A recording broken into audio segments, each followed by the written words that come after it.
എന്നെ സ്നേഹിക്കുന്ന മനസ്സിന് എല്ലാ ഐശ്വര്യവും ഉണ്ടാകട്ടെ. ഒരു കറുത്ത വാവ് ദിവസം രാത്രിയിൽ ഞാൻ ഗാഢനിദ്രയിലായപ്പോൾ ഒരു തേജസ്സുള്ള മുഖം ഞാൻ കണ്ടു. ആകാശത്തിൻ്റെ നീല നിറമുള്ള ശരീരം, കഴുത്തിൽ സ്വർണവർണ്ണമുള്ള സർപ്പവും മൂർധാവിൽ നിന്നൊഴുകുന്ന പാലമൃതും ബലിഷ്ഠങ്ങളായ കൈകാലുകളും കയ്യിൽ വെട്ടിത്തിളങ്ങുന്ന ത്രിശൂലവുമേന്തിയ എൻ്റെ ഗുരു സാക്ഷാൽ മഹാശിവൻ എൻ്റെ മുന്നിൽ പ്രത്യക്ഷപ്പെട്ടു. മഹാശിവന്റെ കാൽപാദം പതിഞ്ഞ സ്ഥലങ്ങളിലെല്ലാം സമൃദ്ധി നിറയുന്നത് ഞാൻ കണ്ടു. ഞാൻ വളരെ ഭക്തിയോടെയും വളരെ വിനയത്തോടെയും ഞാൻ മഹാശിവനെ വണങ്ങി. മഹാശിവന് ഇഷ്ടപ്പെട്ട വെളുത്ത ശംഖുപുഷ്പം നൽകി ആദരിച്ചു.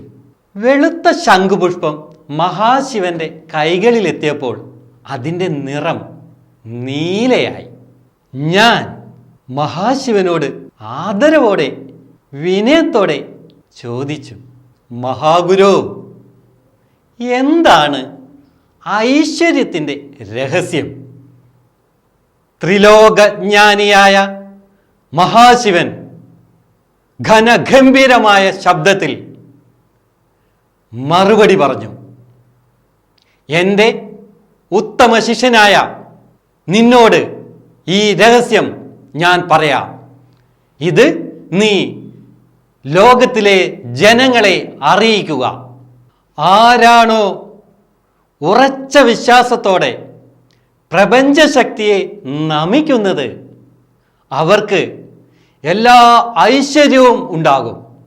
അവരെ മറ്റുള്ളവർ ബഹുമാനിക്കും, ആരാധിക്കും. പ്രപഞ്ചശക്തിയെ നമിക്കുന്ന മനുഷ്യൻ്റെ സാന്നിധ്യം മറ്റുള്ളവർക്ക് സമ്പത്തും സമൃദ്ധിയും ഐശ്വര്യവും ഉണ്ടാക്കും.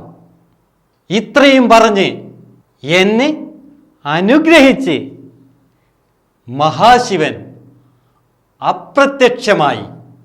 ത്രികാലജ്ഞാനിയായ മഹാശിവന്റെ ഈ വാക്കുകൾ ഞാൻ ഹൃദയത്തിലേറ്റി. ഉറക്കമുണർന്നപ്പോൾ ബ്രഹ്മമുഹൂർത്തമായി.